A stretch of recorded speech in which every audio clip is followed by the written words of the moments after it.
नमस्कार, स्वागत है आप सभी का आज की इस क्लास में। आइए आज की क्लास की शुरुआत करते हैं। आज हम लोग दिल्ली सल्तनत का ऐसा वंश पढ़ने वाले हैं जो दिल्ली पर 94 साल तक शासन किया, तुगलक वंश। आज हम लोग तुगलक वंश पढ़ने वाले हैं। तो आइए आज की इस क्लास की शुरुआत करते हैं। इस वंश की शुरुआत होती है गयासुद्दीन तुगलक से। गयासुद्दीन तुगलक 1320 ईस्वी में खुसरो खिलजी की हत्या करके गद्दी पर बैठता है और उसके बाद 1320 से तुगलक वंश की शुरुआत होती है और यह चलता है वंश 1412 ईस्वी तक। 1412 ईस्वी में तुगलक वंश की जो अंतिम शासक होता है महमूद, इसकी हत्या होती है और इसके बाद एक नए वंश की शुरुआत होती है।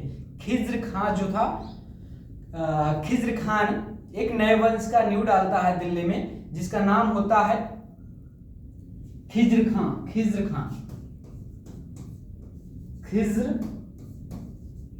खान होता है और एक नए वंश की शुरुआत करता है दिल्ली में। तो आइए आज की इस क्लास की शुरुआत करते हैं तुगलक वंश की। बढ़िया सी क्लास होने वाली है। तो आइए पढ़ते हैं तुगलक वंश की नींव कब पड़ती है। तुगलक, एक तुगलक है और एक तुगलक वंश की शुरुआत होती है साल 1320 ईस्वी में। एक बढ़िया सी क्लास होगी, आप लोग पढ़िए। तो 1320 ईस्वी में तुगलक वंश की शुरुआत होती है और इसकी शुरुआत करने वाले व्यक्ति था गयासुद्दीन तुगलक।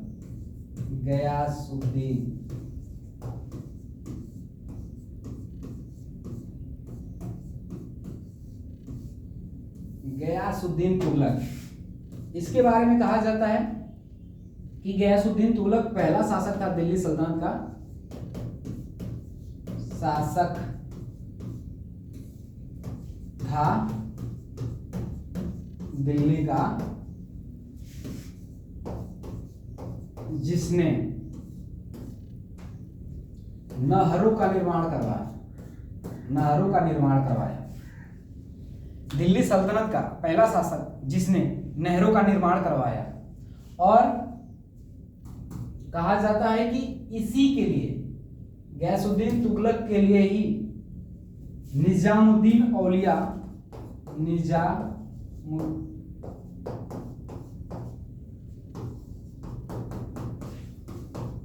औलिया ने कहा था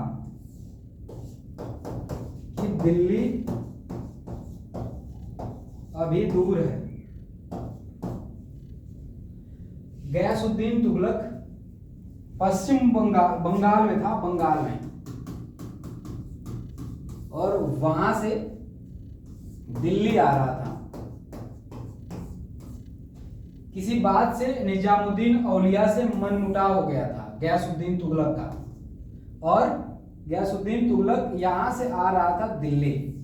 तो इसी के लिए कहा था कि अभी दिल्ली दूर है, निजामुद्दीन औलिया ने कहा था। और इसी दौरान आते वक्त दिल्ली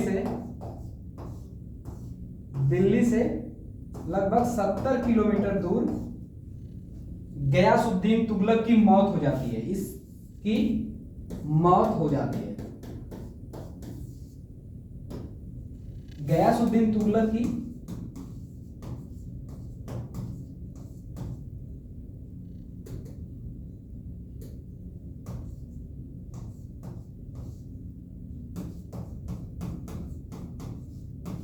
इस गयासुद्दीन तुगलक की मौत होती है जब बंगाल से वापस दिल्ली लौट रहा था। जानते हैं कैसे इसकी मौत हुई थी? लकड़ी के महल में दबने से इसकी मौत हुई थी। कई बार पूछता है प्रश्न की कौन से शासक, दिल्ली सल्तनत का कौन से शासक की मौत लकड़ी के महल में दबने से हुई थी? तो यही था, गयासुद्दीन तुगलक। कहा जाता है कि कई सारे इस समय के जो कई सारे विद्वान थे, उन्होंने कहा था कि इसकी मौत का कारण बताया था इसका जो बेटा इसका था, क्या नाम था उसका? मोहम्मद बिन तुगलक। मोहम्मद बिन तुगलक जो था इसी की कारनामियों की वजह से इसके बाप की मौत हुई थी, मोहम्मद बिन तुगलक की मौत हुई थी। तो उसका जिम्मेदार मोहम्मद बिन तुगलक को ही बताया था। फिर गयासुद्दीन तुगलक की मौत हुई थी, इसकी जिम्मेदार मोहम्मद बिन तुगलक को बताए थे कई सारे जो विद्वान थे। जैसे एक विद्वान था मोरक्को निवासी क्या नाम था उसका जी? इब्न बतूती था।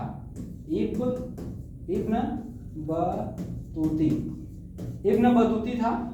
इसके समय में विद्वान, इसने कहा, इसका भी क्या बोलते हैं, बयान था, इसका भी कहना था कि जो गयासुद्दीन तुगलक की मौत हुई है इसका जिम्मेदार कौन था? मोहम्मद बिन तुगलक। तो इब्न बतूती जो था ये मोरक्को निवासी था और इसने किताब लिखी थी रेहला, जिसका मतलब था सफरनामा। हिंदी में हम लोग जिसको जानते हैं सफरनामा। तो आप लोग इसे नोट कर सकते हैं नामा, कि मोहम्मद बिन तुगलक के शासनकाल में जो भी था, इसके समय में मोरक्को निवासी भारत आया था इब्न बतूती जिसका नाम था। इसने किताब लिखी थी, पुस्तक लिखी थी अपनी रेहला नाम से, जिसे हिंदी में कहते हैं सफरनामा। ठीक, बाकी चीजें आइए आप देखते हैं कि तो गयासुद्दीन तुगलक की मौत कब होती है? गयासुद्दीन तुगलक की मौत साल 2000 कह रहे हैं भाई, तो कितनी बड़ी गलती कर रहे हैं, साल 2002 कह रहे हैं। 1325 ईस्वी में इसकी मौत होती है और इसी वर्ष 1325 में ही मोहम्मद बिन तुगलक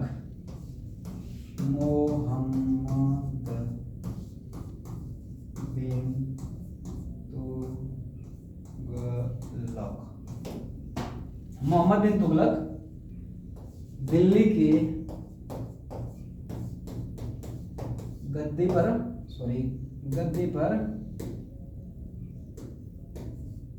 पर बैठता है। मोहम्मद बिन तुगलक को किस नाम से जानते थे? जूना खां। एक और नाम से जानते थे जौना खां। एक और नाम से इसे उपाधि दिया गया था उलूग खां। आप इसे याद कर सकते हैं। मोहम्मद बिन तुगलक को जूना खां कहा जाता था। जूना खां मोहम्मद बिन तुगलक के नाम से बैठा था दिल्ली की गद्दी पर। जूना खां कहिए या फिर जौना खां कहिए, ठीक। उसको उपाधि दी गई थी उलूग खां की, ठीक। और मोहम्मद बिन तुगलक को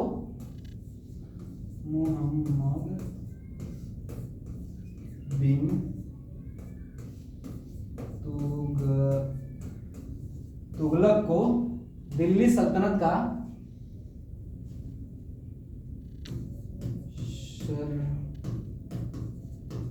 सर्वाधिक क्या कहते हैं, विद्वान मूर्ख शासक कहा जाता था।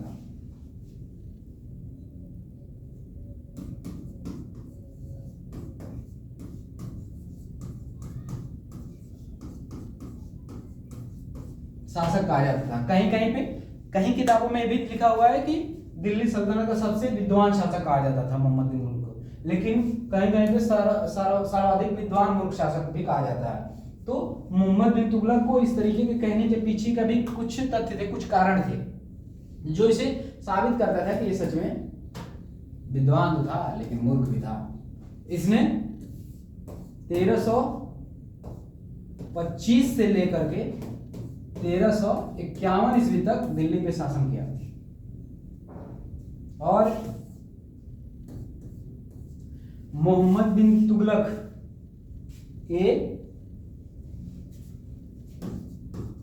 इब्न बतूती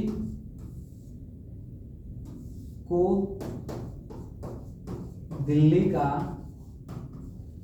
काजी नियुक्त किया और चीन इब्न बतूती को ही चीन भेजा था दूत बना करके, राजदूत बना करके चीन भेजा था। चीन चीन चीन।